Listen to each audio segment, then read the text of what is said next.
பின்பக்க தலைவலி அதை பற்றி இன்னைக்கு நாம் பார்க்க போகிறோம். பின்பக்க தலைவலி போகிறதுக்கு ஒரு சின்ன வழி நம்ம இன்னைக்கு பார்க்க போகிறோம்.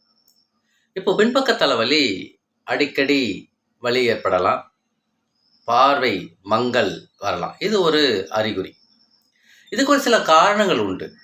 மன அழுத்தம், ஒற்றை தலைவலி, உடலில் நீர் இழப்பு, தண்ணி குறைஞ்சிருக்கும், ஒரே நேரத்தில் உட்காந்துட்டு ஒரே இடத்துல உட்காந்துட்டு வேலை செஞ்சுட்டு இருப்பாங்க. இதெல்லாம் ஒரு காரணங்கள். இதனால அந்த பின்பக்க தலைவலி வரும். இந்த பின்பக்க தலைவலி நம்ம விட்டு போனோம்னா நம்மக்கிட்ட ஒரு வர்ம பிராண யோகா இருக்குது. அந்த வர்ம பிராண யோகாவை நம்ம தொடர்ந்து செஞ்சுட்டே வந்தோம்னா நம்ம அந்த பின்பக்க தலைவலிருந்து விடுபடலாம். அந்த புள்ளி இப்போ நான் காட்ட போகிறேன். அந்த பிராண யோகா செஞ்சு காட்ட போகிறேன். நம்ம பார்ப்போம். இப்போ பின்பக்கத்தில் இருக்குது, தலையில் பின்பக்கம். இப்போ உட்காந்துட்டேன் தலை.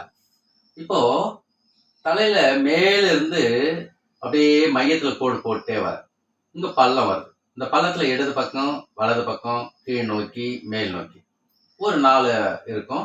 நாம அந்த புள்ளி மேல் நோக்கி வச்சுக்கிறோம். அதுதான் பிடரி காலம், பள்ளத்தினுடைய மேல் பகுதி. இந்த பள்ளத்துள்ளே தான் ஜஸ்ட் கொஞ்சம் மேல் நோக்கி ஒரு புள்ளி. இதுலேருந்து ஒரு 3 விரல் அளவு மேலே இங்கே ஒரு புள்ளி இருக்கு. இப்போ 2 புள்ளி வச்சுக்கோம். இங்கே மேலே இருக்கிறத சீரும் கொல்லி வரணும், கீழே இருக்கிறத பிடரி கால வரணும். இந்த 2 வர்மத்தையும் புள்ளி 2 விரலால வச்சுட்டு மெதுவா ஒரு 18 எண்ணிக்கை பறவை மாதிரி நாம பயிற்சி செய்யறோம். செஞ்சிட்டோமா? 1 2 3 அழுவ 18 எண்ணிக்கை. மீண்டும் கை எடுத்துணும். எடுத்துட்டு 1 நிமிடம் ஓய்வு.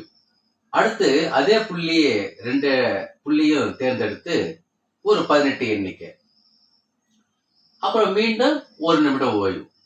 மீண்டும் அந்த புள்ளியில கை வச்சுட்டு ஒரு 18 எண்ணிக்கை. இந்த மாதிரி ஒரு 3 ரவுண்டு காலை மாலை செஞ்சுட்டே வந்தோம்னா நாம அந்த பின்பக்க தலைவலியிலிருந்து விடுபடலாம். இந்த பின்பக்க தலைவலிருந்து விடுபடுவதற்கு இந்த பிடரி கால வர்ம பிராணயோகா நல்ல நமக்கு துணையாக இருக்கும். நாம் அதிலிருந்து விடுபடலாம். அன்புடன் உங்கள் கண் ரவி வர்மன்.